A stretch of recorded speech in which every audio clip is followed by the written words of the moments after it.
السلام علیکم ورحمۃ اللہ وبرکاتہ۔ اللہم صلی علی سیدنا و مولانا محمد وبارک وسلم، صلاۃ و سلام علیک یا رسول اللہ صلی اللہ علیہ وسلم۔ طلبہ اکرام، کل ہم نے دلالت اور بضاع کا بیان پڑھنا شروع کیا تھا۔ کل ہم نے دلالت کے بارے میں پڑھ لیا تھا، آج انشاءاللہ تبارک و تعالی بضاع کی تعریف پڑھیں گے۔ تو بضاع کی تعریف یاد رکھو، بضاع کا لغوی معنی آتا ہے رکھنا، اور اصطلاح میں اس کی تعریف یہ ہے تخصیص شیء بشیء متى اطلق الشیء اول فہم منہ الشیء الثانی، یعنی ایک چیز کو دوسری چیز کے ساتھ اس طرح خاص کر دینا کہ پہلی چیز کے علم سے دوسری چیز کا علم حاصل ہو جائے، بضاع کہلاتا ہے۔ پہلی کو موضوع اور دوسرے کو موضوع لہو کہا جاتا ہے۔ بھائی یاد رکھو، بضاع کا معنی آتا ہے رکھنا۔ بضاع کا معنی کیا آتا ہے؟ رکھنا۔ بضاع کا معنی آتا ہے رکھنا، لغوی معنی آتا ہے رکھنا، اور اصطلاحی تعریف ابھی بتائیں گے انشاءاللہ تبارک و تعالی۔ تو بضاع میں نے آپ کو بتاتا آ رہا ہوں کہ ایک لغوی معنی ہوتا ہے اور ایک اصطلاحی معنی۔ لغوی معنی وہ ہوتا ہے جو لغت میں پایا جاتا ہے، اور اصطلاحی معنی وہ ہوتا ہے جو اصطلاح میں پایا جاتا ہے، یعنی جس کو ایک مخصوص جماعت بنا لے، اسے کہتے ہیں اصطلاح تعریف۔ تو لغوی معنی آتا ہے بضاع کا رکھنا۔ کیا آتا ہے بھائی؟ رکھنا آتا ہے لغوی معنی، یعنی رکھنا۔ اور اصطلاح میں اس کی تعریف یہ ہے کہ ایک چیز کو اس طرح سے خاص کر دیا جائے کہ جب اس چیز کو اس طرح سے خاص کر دیا جائے کہ جب وہ بولی جائے تو اس کے ہی بولنے سے دوسری چیز خود بخود سمجھ میں آ جائے، تو اس کو کہتے ہیں بضاع۔ یعنی ایک چیز کو اس طرح سے خاص کر دے کہ اس کے سمجھنے سے ہمیں کون سی چیز کا فائدہ ہو؟ دوسری چیز کا فائدہ ہو جائے، یعنی ایک چیز کو جاننے سے دوسری چیز کا پتہ چل جائے تو اسے کہتے ہیں بضاع۔ مثال کے طور پر میں آپ سے کہتا ہوں زید، جب میں نے آپ کے سامنے زید کہا تو آپ کو اس زید کے سمجھنے سے وہ ذات سمجھ میں آ گئی جس کا نام زید ہے۔ یعنی میں نے مثلا آپ کے دوست کا نام، ایک دوست ہے آپ کا، اس کا نام زید ہے، تو میں نے کہا زید، تو جیسے ہی میں نے زید کہا تو آپ کے ذہن میں آپ کے دوست کی صورت آ گئی، یعنی آپ کے ذہن میں آپ کے دوست بالکل واضح ہو گیا کہ اس کے سمجھنے سے آپ کو اس کے یہ لفظ سننے سے، زید لفظ سننے سے آپ کو فوراً سمجھ میں آ گیا اچھا زید وہ ہے۔ تو زید میں نے آپ کو بتایا تو آپ کو فوراً اس کی بات سمجھ میں آ گئی، تو اسے کہتے ہیں موضوع، ایسے اسے کہتے ہیں بضاع۔ آپ ایسے کوئی اور مثال لے سکتے ہیں، جیسے کہ مثال کے طور پر میں کہتا ہوں آپ سے پنکھا، تو جیسے ہی میں نے پنکھا اس کا نام، کیونکہ ہم نے اس کا نام پنکھا وضع کیا ہے، تو جیسے ہی میں نے آپ کے سامنے پنکھا بولا تو آپ کو فوراً وہ صورت سمجھ میں آ گئی جس کے 3 پر ہوتے ہیں اور وہ بتی سے چلتا ہے، آپ کو فوراً ایک دم سمجھ میں آ گیا، تو یہ ہے بضاع۔ آپ کوئی اور مثال لے سکتے ہیں، جیسے کہ مثال کے طور پر میں نے آپ کے سامنے ہم جیسے جب جاتے ہیں تو راستے میں ایک بتی جلتی ہے، روڈ پر ایک بتی جلتی ہے، ایک ہری، ایک لال اور ایک پیلی۔ جب ہری جلتی ہے تو اس سے پتہ، وہ جب لال جلتی ہے تو پتہ چلتا ہے کہ اب رکنا ہے، تو ہم اپنی گاڑی کو روک لیتے ہیں، کیونکہ جیسی وہ جلی تو ہمیں فوراً ایک بات کا پتہ چل گیا کہ اب ہمیں رکنا ہے، اور جیسے ہی ہری بتی جلتی ہے تو ہمارا ذہن کہتا ہے اب تمہیں چلنا ہے، یعنی اس کے چلنے سے ہی، اس کے جلنے سے ہی ہمیں فوراً پتہ چل جاتا ہے اچھا اب یہ کہنا چاہ رہی ہے۔ تو دیکھا آپ نے کہ آپ نے اب یہاں پر دیکھا کہ ایک چیز کو جیسے ہی جان رہے ہیں ویسے ہی دوسری چیز کا پتہ چل رہا ہے، اور اس کو ہم بضاع کرتے ہیں، یہ پہلے سے نہیں ہوتی ہے، اس کو ہم بضاع کرتے ہیں۔ اب یاد رکھو، ایک دلالت آپ نے پڑھا تھا، دلالت اور بضاع کا معنی آپ کو ایک سا لگتا ہوگا۔ دلالت کے معنی میں بھی یہ کہا گیا تھا، دلالت وہ ہے کہ ایک چیز کے جاننے سے دوسری چیز کا جاننا لازم ہے، اور یہاں پر بھی آپ دیکھیں ایک چیز کی تخصیص کرنے سے اس ایک چیز کو اس طرح سے خاص کر دیا جائے کہ اس کے جاننے سے دوسری چیز کا جاننا لازم ہے، لیکن ڈفرینس ہے ان دونوں میں۔ کیا فرق ہے ان دونوں میں؟ تو فرق یہ ہے کہ وہاں پر جو ہے وہ پہلے سے ہی ہوگی چیز، دلالت میں پہلے سے ہی چیز ہوگی کہ اس کو وہ ایسا ہوگا کہ اس کے جاننے سے دوسری چیز کا جاننا لازم آئے گا، وہ پہلے سے ہی ہوگی۔ جیسے سورج، اور جیسے ہم نے دھوپ کو دیکھا تو ہمیں فوراً سمجھ میں آ گیا کہ سورج نکلا ہوا ہے، تو ہمیں اس بات سے پہلے ہی سے معلوم ہو گیا، کیونکہ یہ اتنی پختہ چیز ہے، یعنی یہ پہلے سے ہی ہے، اس کو ہم نے بضاع نہیں کیا، یہ تو پہلے سے ہی اللہ تبارک و تعالی نے اس کو بضاع کر دی، اس کو رکھا ہے۔ تو آپ دیکھ رہے ہیں کہ ایک چیز کے جاننے سے دوسری چیز کا جاننا لازم آ رہا ہے، اسے دلالت کہتے ہیں، یعنی یہ پہلے سے ہی ہے۔ اور بضاع میں کیا ہوتا ہے؟ بضاع میں یہ ہوتا ہے بذا میں یہ ہوتا ہے کہ اس کو ہم خاص کرتے ہیں، ہم خاص. جیسے بھائی میں نے آپ سے کہا چاقو، تو آپ کے سمجھ میں وہ پھل اور دستہ آ گیا، یعنی آپ کے سمجھ میں بالکل فوراً وہ جو آپ جس سے کوئی چیز کاٹی جاتی وہ سمجھ میں آ گیا، اور جس کے ذریعے آپ اپنے ہاتھ میں تھامتے ہیں جس کو، وہ سمجھ میں آ گیا. یعنی دو ٹکڑے آپ کو سمجھ میں آ گئے چاقو نام لیتے ہی. تو اس چاقو کا نام ہم نے وضع کیا ہے، ہم نے، اور انگلش میں اس کا نام نائف رکھا گیا ہے، اور اردو میں اس کا نام سکین رکھا گیا ہے، وہ عربی میں اس کا نام سکین رکھا گیا ہے. تو دیکھیے ہم نے اردو میں اس کو کیا وضع کیا ہے؟ چھری. تو ہمیں سمجھ میں آیا چھری، فوراً سمجھ گئے. لیکن آپ کے سامنے اگر کوئی عربی والا آ کر کہے کہ سکین، اور آپ مان لو عربی پڑھے ہوئے نہیں ہیں، یعنی آپ کو عربی نہیں آتی ہے، تو آپ اس کی بات نہیں سمجھ پائیں گے، کیونکہ آپ نے اردو والوں نے جو اردو بولتا ہے اس نے اس چھری کا نام سکین نہیں رکھا ہے، بلکہ اس دستہ اور پھل کا نام چھری رکھا ہے. تو اس کو ہم نے جانا تو ہمیں پتا چلا، یعنی اس کو ہم وضع کرتے ہیں، یہ پہلے سے نہیں ہوتا ہے وضع، اس کو ہم وضع کرتے ہیں. لیکن دلالت میں کیا ہوتا ہے؟ یہ پہلے سے ہی ہوتا ہے. آپ دیکھیں دھواں نکلتا ہے تو آگ ہوتی ہے، کیا ہم نے وضع کیا ہے کہ جب دھواں نکلے گا تو آگ ہوگی؟ نہیں، یہ پہلے سے ہی تھا کہ دھواں جب بھی نکلے گا تو آگ ہوگی. لیکن وضع میں کیا ہوتا ہے کہ ہم خاص کرتے ہیں اس کو، کوئی اور خاص نہیں کرتا ہے، بلکہ ہم لوگ خاص کرتے ہیں، دنیا والے خاص کرتے ہیں کہ پہلے، یعنی ایک چیز کو اس طرح سے خاص کر دیتے ہیں کہ اس کے جاننے سے ہمیں دوسری چیز کا جاننا لازم آتا ہے. میں آپ کے سامنے کہتا ہوں رومال. جیسے میں نے رومال کا لفظ کہا، آپ کو فوراً وہ شکل سمجھ میں آ گئی جس کے ذریعے ہم اپنا منہ ہاتھ دھوتے ہیں اور جس کو کبھی کبھی گلے میں ڈال دیتے ہیں، تو اسے ہم کہتے ہیں رومال. تو آپ دیکھا بھائی آپ نے کہ جو بھی چیز ہم وضع کرتے ہیں، جیسے ہی ہم اس کو بولتے ہیں تو فوراً ہمیں دوسری چیز سمجھ میں آ جاتی ہے. اور یہ اس کو ہم نے وضع کیا ہے، یہ پہلے سے نہیں تھی بلکہ ہم نے اس کو وضع کیا، یہ پہلے سے نہیں تھی بلکہ ہم نے اس کو وضع کیا ہے. اور دلالت میں کیا ہوتا ہے؟ وہ پہلے سے ہی وضع ہوتی، ہم نے وضع نہیں کیا ہوتا ہے، وہ پہلے سے ہی اللہ تبارک تعالیٰ نے اس میں ایک قدرت اللہ اس کی ہے کہ اس نے اپنی قدرت سے اس کو بنایا ہے. تو دیکھیں بھائی ہم نے ایک چیز کو خاص کر دیا اس طور سے کہ دوسری چیز سمجھ میں آتی ہے تو اسے وضع کہتے ہیں. اور اس میں پہلی چیز کو، یعنی جس کے ذریعے جو خاص کی گئی ہے چیز، اس کو کہتے ہیں موضوع. اور جو سمجھ میں آتی ہے چیز، یعنی جس کے لیے وہ وضع کی گئی ہے، اسے کہیں گے موضوع لہو.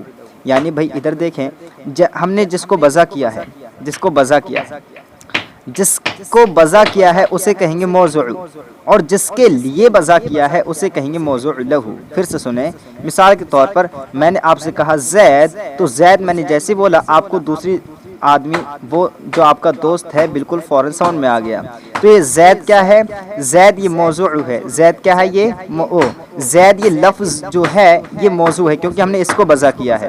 زید یہ لفظ جو ہے ہم نے اس کو وضع کیا ہے تو یہ ہے موضوع. اور کس کے لیے وضع کیا ہے؟ تو زید کے لیے وضع کیا ہے، تو زید کیا ہوا؟ موضوع لہو. تو جس کو وضع کرتے ہیں وہ ہوتا ہے موضوع، اور جس کے لیے وضع کرتے ہیں وہ ہوتا ہے موضوع لہو. تو بھائی ہم جس کو پھر سے سنیں، ہم وضع کی تعریف پڑھ رہے ہیں. وضع کا لغوی معنی کیا آتا ہے؟ رکھنا. اور اصطلاحی معنی کیا آتا ہے؟ دیکھیے ایک چیز کو اس طرح سے خاص کر دینا کہ اس کے جاننے سے دوسری چیز کا جاننا لازم ہے، اور اس کو ہم ہی خاص کرتے ہیں، کوئی اور خاص نہیں کرتا، ہم ہی خاص کرتے ہیں. دیکھیں وضع کا لغوی معنی رکھنا، اور اصطلاح میں اس کی تعریف یہ ہے: تخصیص شیء بشیء یطلق الشیء الاول فهم منه الشیء الثانی. یعنی ایک چیز کو دوسری چیز کے ساتھ اس طرح خاص کر دینا کہ پہلی چیز کے علم سے دوسری چیز کا علم حاصل ہو جائے، وضع کہلاتا ہے. پہلی کو موضوع اور دوسری کو موضوع لہو کہا جاتا ہے. وضاحت: جیسے لفظ قلم کے جاننے سے خود قلم کا علم حاصل ہوتا ہے. ہم نے جیسے ہی لفظ قلم کو، میں نے آپ کے سامنے لفظ قلم بولا، آپ کو فوراً وہ چیز سمجھ میں آ گئی جس کا نام ہم نے قلم رکھا ہے، یعنی وہ فریم، وہ ٹکڑا جس کے ذریعے ہم لکھتے ہیں، وہ سمجھ میں آپ کو فوراً آ گیا کہ اسے قلم کہتے ہیں. تو آپ نے دیکھا بھائی کہ ہم ایک چیز کو ہم نے اس طرح سے خاص کر دیا ہے کہ اس کے جاننے سے فوراً دوسری چیز کا جاننا لازم آتا ہے. اور اس میں جو لفظ ہے اس کو کہیں گے موضوع، یعنی جس کے لیے وضع کیا گیا، جو وضع کیا ہے ہم نے، جس لفظ کو ہم نے وضع کیا ہے یہ ہے موضوع. اور وہ جس کے لیے وضع کیا ہے، یعنی وہ قلم اس سیاہی کے لیے وضع کیا ہے جس کے ذریعے ہم لکھتے ہیں، تو اسے کہیں گے موضوع لہو، یعنی اس کے لیے وضع کیا گیا ہے.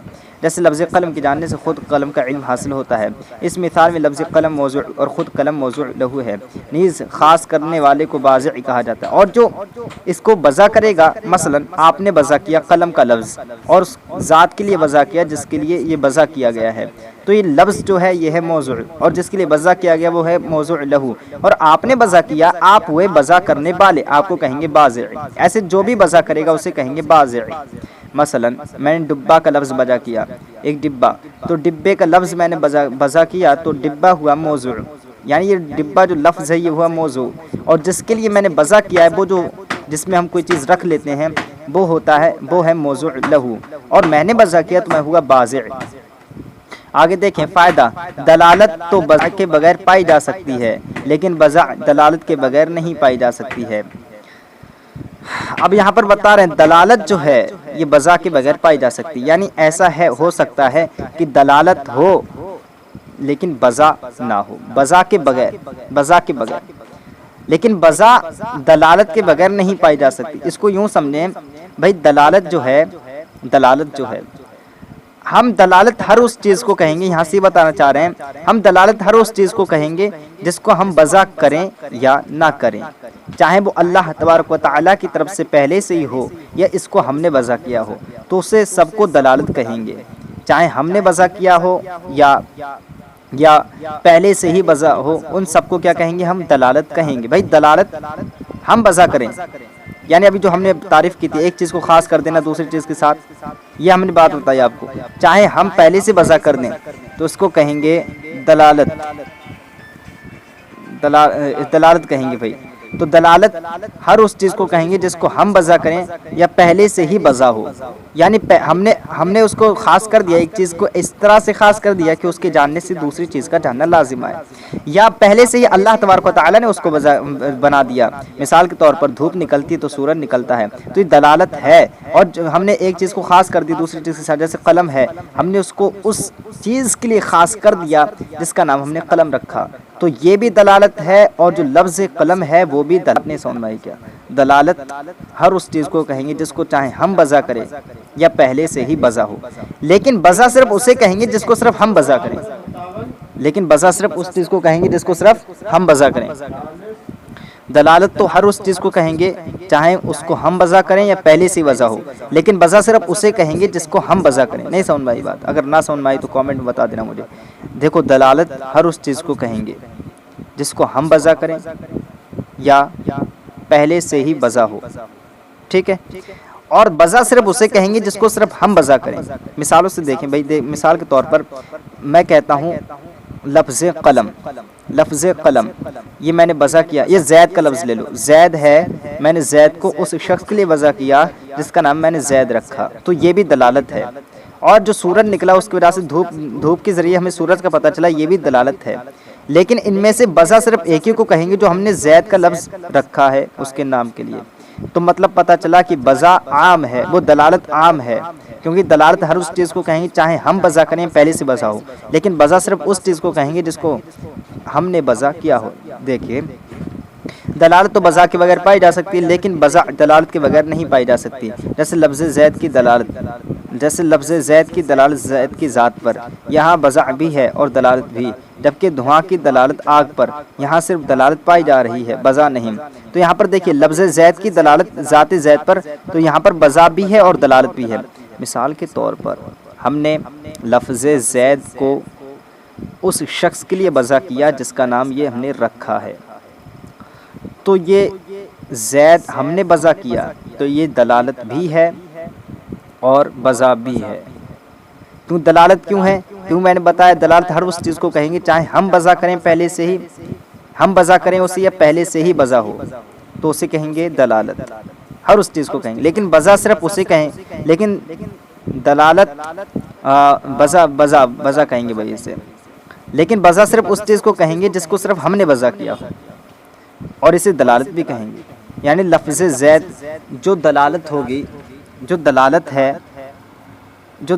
ہے وہ بذا بھی ہو سکتی ہے، یعنی لفظ زید کی دلالت زید کی ذات پر، یہاں بذا بھی ہے اور دلالت بھی ہے، تو چاہے ہم بذا کریں یا پہلے سے ہی بذا ہو اسے ہم دلالت کہیں گے، لیکن بذا صرف اس کو کہیں گے جس کو ہم نے بذا کیا ہو۔ دیکھیں جبکہ دھواں کی دلالت آگ پر، یہاں صرف دلالت پائی جا رہی ہے بذا نہیں۔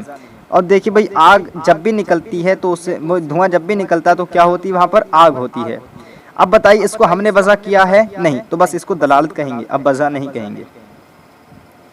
دلالت کی دو قسمیں ہیں، اس کو انشاءاللہ تبارک تعالیٰ آئندہ سبق میں پڑھیں گے۔ آپ اتنا سبق یاد کریں اور ہمارا چینل سبسکرائب کریں، اور اگر سمجھ میں نہ آئے تو فوراً بتا دیا کریں تاکہ ہم اچھی طریقے سے سمجھانے کی کوشش کریں، کیونکہ ہمیں پتہ ہے اتنی جلدی تو طلبہ کی سمجھ میں نہیں آتا ہے، لیکن اگر آپ سمجھ میں نہیں آتا ہے آپ کو تو اگین دیکھا کریں، پھر سے دیکھا کریں، دوبارہ اس کو لوڈ پیر کر کے دیکھا کریں، انشاءاللہ تبارک تعالیٰ آپ کامیاب ہوں گے۔ اور ہمت کبھی نہ ہاریں انشاءاللہ تبارک، جذبہ رکھیں، انشاءاللہ آپ ہر چیز میں کامیاب ہوں گے، پاس ہوں گے۔ السلام علیکم ورحمۃ اللہ وبرکاتہ۔